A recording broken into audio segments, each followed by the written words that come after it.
Hello guys, अगर आप English बोलचाल ग्रामर सीखना चाहते हैं, अगर आप मैट्रिक इंटर बीएस की इंग्लिश पढ़ना चाहते हैं, अगर आप test job interview competitive exams के लिए इंग्लिश सीखना चाहते हैं, आप किसी भी लेवल के स्टूडेंट हैं तो मेरा यूट्यूब चैनल सब्सक्राइब करें। My channel name is enjoy English with sir Tariq. Thanks. नहमदुहु व नसल्ली अला रसूलिहिल करीम अम्मा बाद फ़अऊज़ु बिल्लाहि मिनश शैतानिर रजीम बिस्मिल्लाहिर रहमानिर रहीम। डियर स्टूडेंट्स, आज हम स्टार्ट कर रहे हैं correct use of verb part number 4।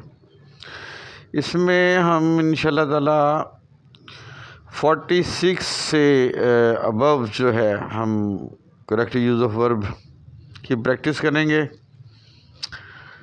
और चौथा पार्ट है ये, तो हम सेंटेंस नंबर 46 से शुरू करते हैं। देखते हैं जी, सेंटेंस है जी, she dash French at present.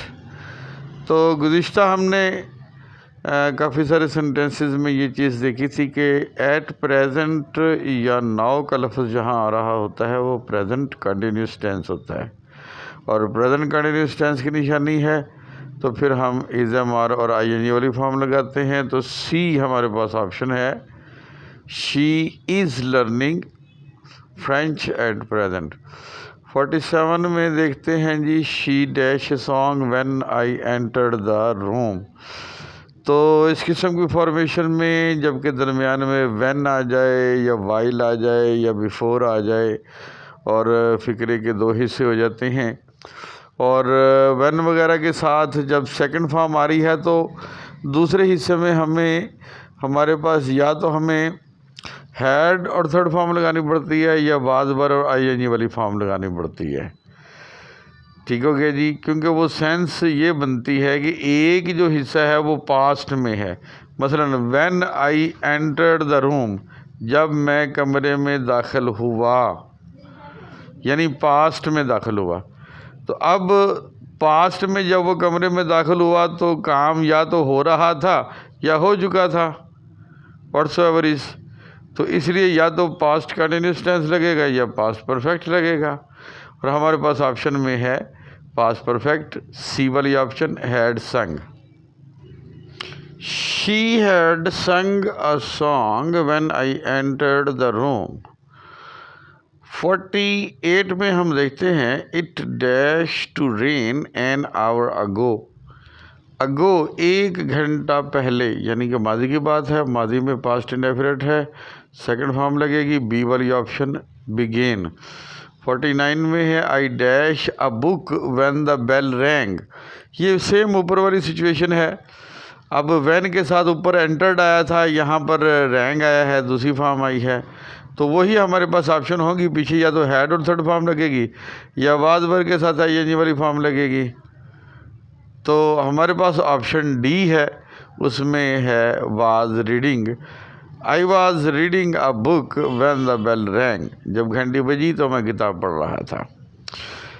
50 number पे है, I dash her in the plane. मैं उसे, वर्ब है मेट, मीट, मेट, मैं उसे प्लेन में यानी हवाई जहाज़ में मिला। फ़िक्रे की नोयत बता रही है कि वो पास्ट इंडेफिनिट के लिहाजा सेकंड फॉर्म लगाएंगे, I met her in the plane. जी 51 नंबर सेंटेंस में है, the sun dash in the waste.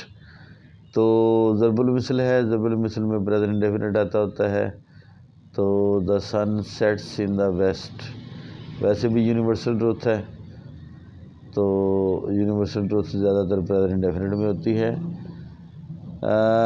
But we can't say this is the pet rule in every situation, sometime it differs, but commonly it goes as under. In 52 we see he dash here since 1970। since for का इस्तेमाल आ गया, लिहाजा has been, have been या had been लगाएंगे। Option हमारे पास had been की है, ए वाली ऑप्शन आ जाएगी। He had been coming here since 1970। 53 पे चलते हैं, he dash in the sun for an hour. Since for का इस्तेमाल आ गया, टाइम आ गया, लिहाजा ऑप्शन में हैज़ बीन, हैड बीन में से देखेंगे सी वाली ऑप्शन में है हैज़ बीन। तो यहाँ पर हैज़ बीन लगेगा। सेंटेंस नंबर 54 में देखते हैं, if I see Aslam I shall dash him to dinner tomorrow. तो इफ़ वाला सेंटेंस है, इसको कहते हैं कंडीशनल सेंटेंसेस यानी शर्तिया फ़िक्रे, और इसमें इफ़ के बाद फर्स्ट फॉर्म आ रही है तो दूसरे से में विल शैल के साथ फर्स्ट फॉर्म आनी चाहिए। ये पहली किस्म का शर्तिया फ़िक्रा होगा। तो सी वाली ऑप्शन सूटेबल है। If I see Aslam I shall invite him to dinner tomorrow. 55 number sentence में देखते हैं, the children are dash by the mother. अब इसमें देखने की बात यह है कि इज़ा मार आ रहा है तो इज़ा मार के साथ तो हम आई वाली फॉर्म इस्तेमाल करते हैं, लेकिन एंड में बाई भी आया हुआ है। तो बाई दो तरह से इसमें आता है। बाई का मतलब जब तक होगा तो अगले मंथ तक, यहाँ तक, तो फिर तो हम उसको फ्यूचर इंडेफिनिट परफेक्ट में लेके जाते हैं। लेकिन यहाँ बाई पैसिव वॉइस के लिए लगाया गया है, बाई मदर, तो ये फिक्रे को पैसिव वॉइस बनाया गया है। तो जब पैसिव वॉइस में हमें हर सूरत में तीसरी फॉर्म लगानी होती है, तो हमारे पास ऑप्शन डी है, the children are loved by the mother. 56 में देखते हैं, I had left the house before it dash raining. 2-3 दफ़ा हमारे पास ये सेंटेंसेस गुजर चुके हैं। मैंने बताया था कि दरमियान में व्हेन, वाइल, बिफोर, आफ्टर वगैरह आ जाए तो इसमें देखते हैं 2 हिस्से होते हैं। एक हिस्से में हैड और थर्ड फॉर्म लगानी होती है, तो दूसरे हिस्से में आपको या तो सेकंड फॉर्म आएगी या बाद भर के साथ आई ये वाली फॉर्म आएगी।